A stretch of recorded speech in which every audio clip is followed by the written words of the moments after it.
primer lugar, querría agradecer de forma muy singular la presencia hoy aquí del comisario europeo de Comercio, de Karel de Gucht, con el que llevo trabajando casi un año y medio, y quiero felicitarle públicamente por la responsabilidad y el liderazgo que en toda la Unión Europea desempeña en sus funciones. La política comercial de la Unión Europea, como todos ustedes saben, está en manos de la Comisión y no podía estar en mejores manos.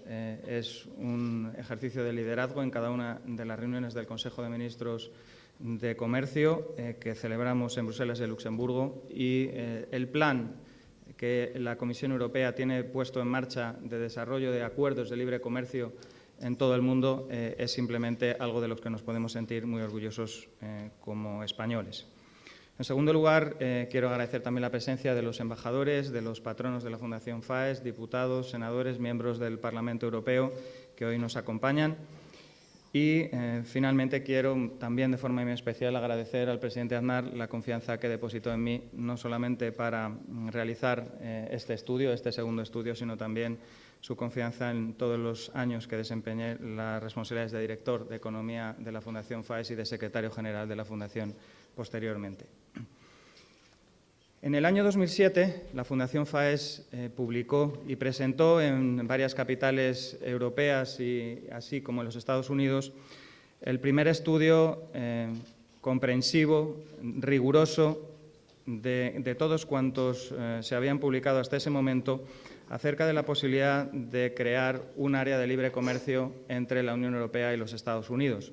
Fue un estudio en que tuve el honor de participar junto con los profesores Pedro Schwartz y Francisco Cabrillo, un estudio que por primera vez recogía, por un lado, los problemas que tenía el comercio y la inversión transatlánticos, identificaba las barreras al comercio y la inversión y, además de hacer esa identificación, hacía dos cosas más. Uno, proponer de una forma concreta un plan para derribar esas barreras y construir un mercado común transatlántico entre la Unión Europea y los Estados Unidos, un mercado además caracterizado por su apertura, es decir, la capacidad de incorporar en el futuro a terceros países en las reglas, fuera de las reglas GATT, en lo que llamamos los acuerdos OMC+, a ese acuerdo.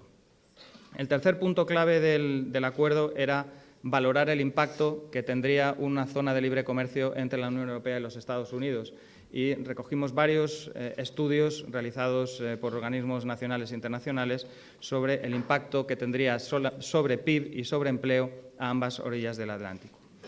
Aquel estudio, que fue presentado en Washington, que fue presentado en Londres, fue presentado también en Bruselas, sirvió para diseminar en el mundo de los think tanks la idea de que un acuerdo de libre comercio entre la Unión Europea y los Estados Unidos era posible.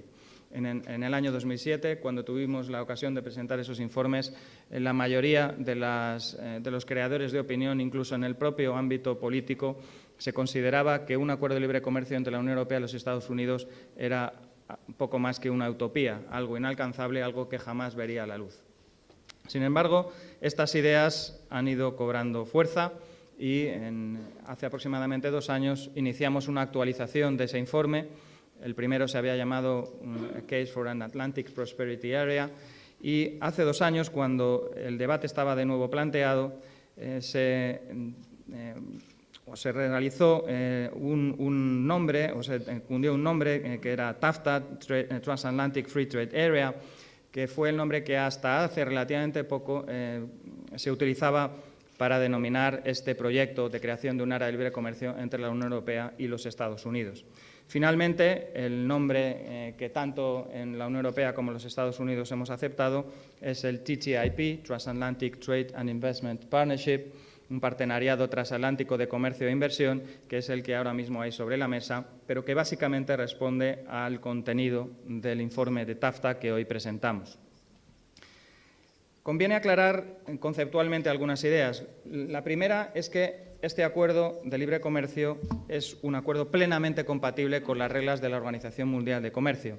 las reglas de la Organización Mundial de Comercio permiten suscribir acuerdos de libre comercio como el que se estamos planteando, incluso acuerdos que van más allá y que plantean no solamente la eliminación de las barreras tradicionales al comercio, es decir, aranceles, contingentes, barreras cuantitativas, sino también otro tipo de barreras que son justamente las más importantes en lo que concierne al mercado transatlántico.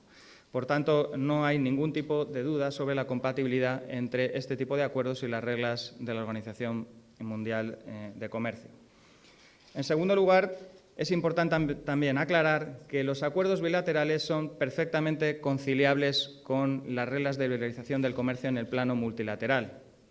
Desde el 1948, que se firmó el GATT, posteriormente el GATS, en 1995 entra en vigor la Organización Mundial de Comercio. El debate, no solamente académico, sino también en el ámbito de la política comercial, ha girado sobre si es realmente compatible la vía bilateral o regional con la vía multilateral.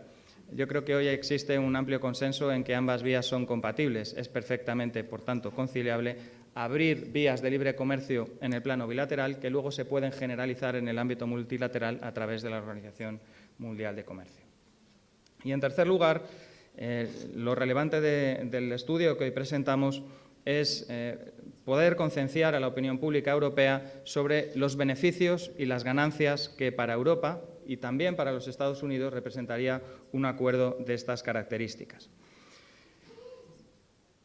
En el plano político es importante destacar también que hay voluntad a ambos lados del Atlántico por conseguir que este acuerdo llegue a buen puerto. En el 13 de febrero, el presidente Barack Obama, el presidente del Consejo, Van Rompuy, y el presidente de la Comisión, el presidente Barroso, anunciaron, después de recibir el trabajo del grupo de alto nivel, las propuestas para liberalizar el comercio entre la Unión Europea y los Estados Unidos y la voluntad de lanzar las negociaciones comerciales entre la Unión Europea y los Estados Unidos con la ocasión de la cumbre entre la Unión Europea y Estados Unidos del mes de junio. Y, efectivamente, faltan pocas semanas para que se celebre esa cumbre y todas las expectativas están puestas en que, efectivamente, se inicien esas negociaciones y se dé a la Comisión un mandato de negociación.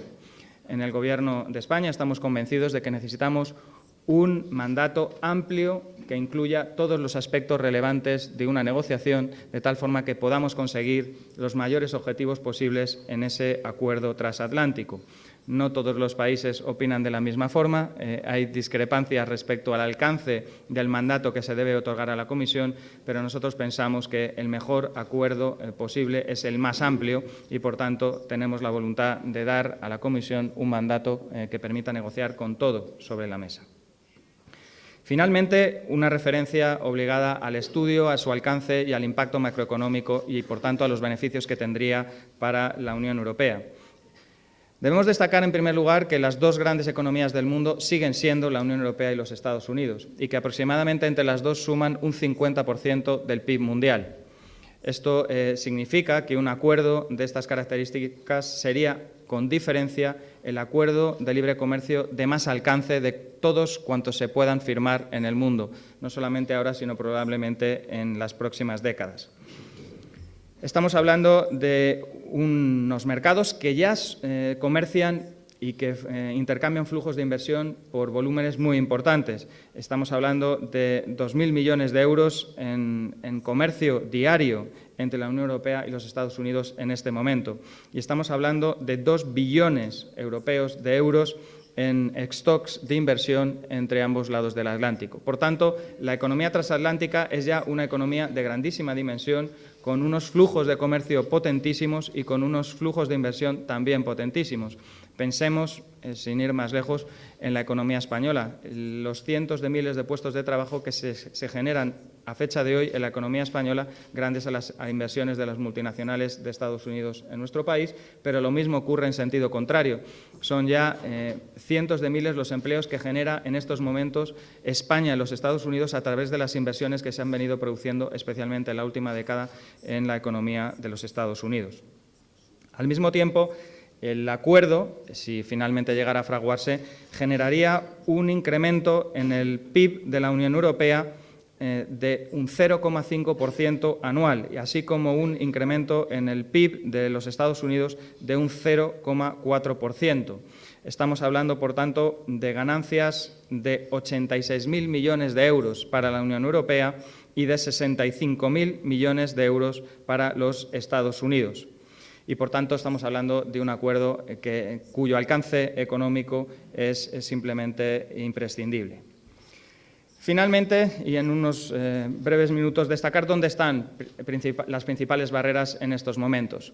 Uno podría pensar que las barreras están localizadas básicamente en el terreno de los aranceles. No es así. Los aranceles al comercio entre los Estados Unidos y la Unión Europea en estos momentos son reducidos. El problema del comercio, de las barreras al comercio, no está localizado en los aranceles, ni tampoco está localizado básicamente en los contingentes o en las barreras cuantitativas. Los problemas básicamente residen en la regulación, en las barreras técnicas, en todas aquellas normas que, con un modelo en los Estados Unidos, con otro modelo en la Unión Europea, impiden que el comercio fluya con libertad, porque sea necesario, por ejemplo, homologar determinados productos industriales o porque las reglas, sobre todo en materia de seguridad para el consumidor, seguridad alimentaria, son distintas en la Unión Europea y en los Estados Unidos. Pensemos en el ejemplo de un medicamento autorizado por la FDA en los Estados Unidos que no puede ser comercializado libremente en Europa porque necesita un proceso posterior de autorización de ese medicamento, o que ocurre exactamente lo mismo en sentido contrario. Las normas técnicas en materia industrial también son diferentes. Los vehículos que se producen en Estados Unidos necesitan pasar un proceso de homologación de carácter técnico que encarece mucho el comercio entre ambos lados del Atlántico, y ocurre exactamente lo mismo en el comercio en la otra dirección.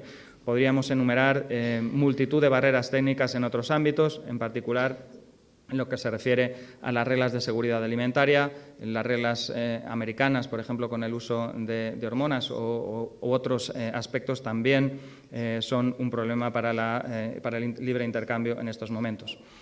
Un terreno importante de la negociación tiene que ser también las compras públicas. Europa es un mercado relativamente abierto en el que puede participar prácticamente cualquiera. Los Estados Unidos tienen, sin embargo, barreras importantes a las compras públicas a través de las normas que se llaman Buy American. Eso significa que las empresas europeas, cuando quieren participar en determinados concursos públicos en los Estados Unidos, se encuentran con barreras simplemente infranqueables, y ese debe ser también un aspecto importante. Existen también barreras a la inversión, limitaciones de tipo nacional a la participación de la inversión extranjera en algunos mercados. Ese será otro de los aspectos importantes del acuerdo. Y también en materia de propiedad intelectual. Un tema importante es el de la protección de datos. También lo son las denominadas indicaciones geográficas, la protección de las denominaciones de origen. Aquí en España esto se entenderá de una forma más sencilla. O también las reglas fitosanitarias o las reglas medioambientales. Con todo ello, esto no debe ser obstáculos fundamentales para llegar a un acuerdo. Europa no puede permitirse el lujo de fracasar en estas negociaciones, y tampoco Estados Unidos se puede permitir el lujo de fracasar en estas negociaciones. Creo que todos tenemos la obligación, los gobiernos, la Comisión Europea, de hacer el mayor esfuerzo posible por que el mercado transatlántico sea una realidad en los próximos años. Muchísimas gracias.